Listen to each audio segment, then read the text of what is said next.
चौथा प्रश्न है, हमारा मन नियमित जप और पूजा आदि करना नहीं चाहता, इसका उपाय या निदान क्या है? अब देखिए, यह बात तो ठीक है कि मन नियमित पूजा और जप करना नहीं चाहता है, यह तो बहुत ठीक है। मन तो बड़ा चालबाज है और मन तो उठाना ही चाहता है, तरह तरह की चालबाजी करता है। चालबाजी ऐसी भी करता है कि जैसे मान लीजिए आप बैठे हैं, आपको थोड़ी सी प्रगति हो गई ध्यान के क्षेत्र में, आपको कुछ दर्शन हुआ, मान लीजिए ज्योति दर्शन हुआ, एक ले लें। अब यह जो ज्योति दर्शन हुआ है, हम सोच लेते हैं कि ध्यान में हमारी प्रगति है तो सही, पर वह विक्षेप भी है, यह हम नहीं समझ पाते। यह भी मन की चालबाजी है। तो मन चालबाजी करता है, तो जब भी हम ध्यान में बैठेंगे तो ज्योति दिखाई देती है कि नहीं, इसी का ध्यान होता है।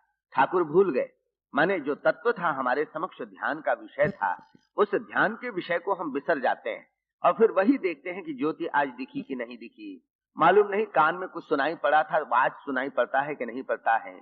हमारी सारी चेतना वहां केंद्रित हो जाती है।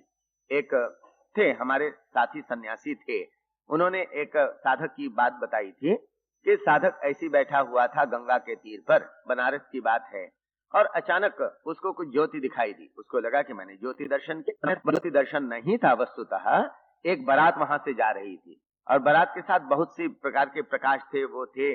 तो मानो जब प्रकाश जाता है ना, एक ऑक्यूलर इफेक्ट होता है, मानो ऐसा लगता है कि जैसे मान लीजिए मैं आंखें बंद करके बैठा हूं और अचानक कोई पेट्रोमैक्स वाला सामने से निकल जाए, ऐसा लगता है कि मैंने एक ज्योति के दर्शन किए। तो मनुष्य को कितने प्रकार के भ्रम होते हैं, तो इस दर्शन के भ्रम में नहीं पड़ना चाहिए। ध्यान माने हमारा ध्यान इष्ट पर हो रहा है या नहीं, बस यही होना। हम ज्योति के द्वारा भ्रमित न हो। कोई शब्द हम सुन पड़ते हैं, कोई कहता है मुझे अनाहत नाद सुनाई पड़ रहा है, हम उसमें न जाएं, हम केवल उसी में जाएं जिसको हम कहेंगे इष्ट पर, इष्ट का ध्यान, इष्ट का चिंतन।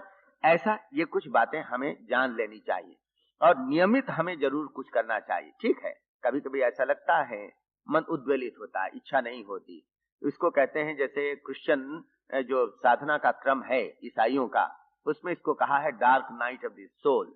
यह मानो एक अंधेरी रात है इस आत्मा के लिए। उजेली रात क्या है? अच्छा लगता है, जप करना अच्छा लगता है, भजन अच्छा लगता है, पढ़ना अच्छा लगता है। और जब अंधेरी रात आती है तो जप करना अच्छा नहीं लगता, साधना अच्छी नहीं लगती, किताबें अच्छी नहीं लगती, जिन लोगों के साथ हम अपने मन के अनुकूल लोगों के साथ मिलते थे वह भी अच्छा नहीं लगता। ऐसा लगता है कि कुछ नहीं करना चाहिए। आता है, यह मन तरंगवत गति वाला है, कभी अच्छा एकदम से उफान आता है ऊपर की ओर और कभी एकदम से मन बैठ जाता है। यह तो चलेगा ही। तो यह चलेगा तो हमें यह जानकर के चलना चाहिए कि मन में तरंगवत गति आती है, तो जिस समय वह अंधेरी रात आवे और उसका संकेत हमको मालूम पड़े कि मुझे अच्छा नहीं लग रहा है, तो इतना करना चाहिए कि एक नियम का पालन। ठीक है, गुरुजी ने कहा कम से कम एक माला फेर लो, 108 बार भगवान का नाम जप लो, या जो भी कहा हो, तो जो न्यूनतम है उतना तो मैं जरूर करूंगा। वह मैं बैठ करके उसी आसन पर, आसन और समय का पालन जितना हो सके उतना कर लीजिए। एक घर में हमने एक कोना रख दिया, ठीक है, इतनी जगह नहीं है कि हम पूजा का घर बना सके, तो एक कोना है, एक कोने को हमने पूजा का स्थान बना दिया। तो वह मानो हमने एक स्थान तय कर लिया और एक समय तय कर लिया। कई लोग कह सकते हैं मेरा टूरिंग जॉब है, कई लोग कह सकते हैं कि मेरी शिफ्ट ड्यूटी है, यह बिल्कुल सही है, पर उसमें भी आपको कर लेना पड़ेगा। यह तो आपको ही उसका समायोजन करना पड़ेगा, एडजस्टमेंट करना पड़ेगा। तो जहां तक बन सके समय का और स्थान का पालन करने से मानो हमको इसमें मदद मिलती है। उसी स्थान पर जाकर के बैठेंगे तो मन ईश्वर की ओर उन्मुख होता है। मंदिर में क्यों जाते हैं? मन वहां उन्मुख होता है।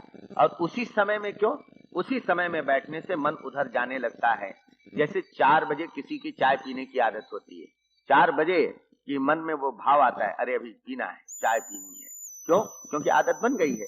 तो ठीक इसी प्रकार एक समय मैंने तय कर लिया अपने जप ध्यान का, उसी समय में जाऊं। उस समय में न हो तो मन उधर उन्मुख होने लगता है। अभ्यास ऐसा बलवान होता है, मन उन्मुख होने लगता है। तो इसके लिए यही करें कि जब पूजा आदि में अगर नहीं लगता तो ऐसे ही लगाने की चेष्टा करें। ठीक है, मिनिमम हमने कर लिया और फिर उसके बाद इस प्रकार के जो सत्संगी लोग हैं उनके साथ हम मिलें, फालतू बातों में न जाएं। मन तो जाना चाहेगा फालतू बातों की ओर। जब अंधेरी रात आती है तो मन फालतू बातों की ओर जाना चाहता है। तो हम चेष्टा पूर्वक हम जो हमारे मन के अनुकूल लोग हैं, इसी प्रकार की भावधारा के लोग हैं, तो उनके साथ मिलें, गप करें, कुछ भी करें, तो इससे मन में वह भाव बना रहेगा। और फिर उसके बाद देखेंगे यह पीरियड कट जाएगा, अंधेरी रात कट जाएगी और फिर से हमारे भीतर में वही उत्साह आएगा।